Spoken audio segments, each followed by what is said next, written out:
Aujourd'hui, je te montre comment devenir un homme beaucoup plus puissant et respecté comme Marlo Stanfield. Donc écoute bien la vidéo jusqu'à la fin.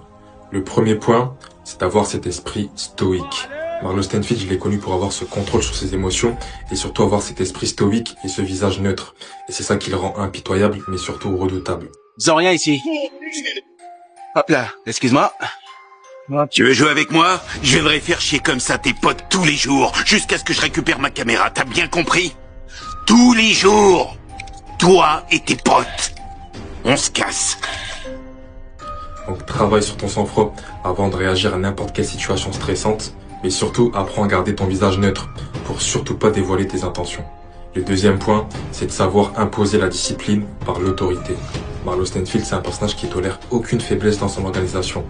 Et c'est parce que justement, il impose des règles strictes et il est craint par tout le monde au vu de sa rigueur. Je voulais que tu saches. J'ai presque réuni ce que je te dois, encore 2 jours de plus et c'est bon. Non, garde mon fric pour l'instant. Mais j'ai besoin d'un service. Ce que tu veux, Marlo, ce que tu veux. Omar va passer à ta boutique et il va te voler. Il va te dépouiller. Toi, tu vas appeler les flics et tu témoigneras. Tu m'as compris? Ouais, ça marche. Enfin, tu sais, quand il sortira, il rappliquera chez moi. On n'est rien à foutre, j'ai pas peur, mais voilà. Il va pas ressortir. Donc fixe des règles claires, que ce soit au niveau de ton travail ou ton équipe, et surtout, montre le bon exemple, en prenant toujours les bonnes décisions avec une cohérence dans tes choix. Le troisième point, c'est d'avoir cette capacité d'adaptabilité. Marlo Stanfield, c'est un personnage très ambitieux, et il veut toujours viser plus loin, tout en s'adaptant aux nouveaux défis qui lui sont confrontés.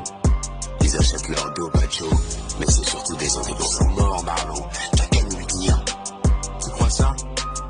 Faut les buter et aussi récupérer leur putain de point de rue.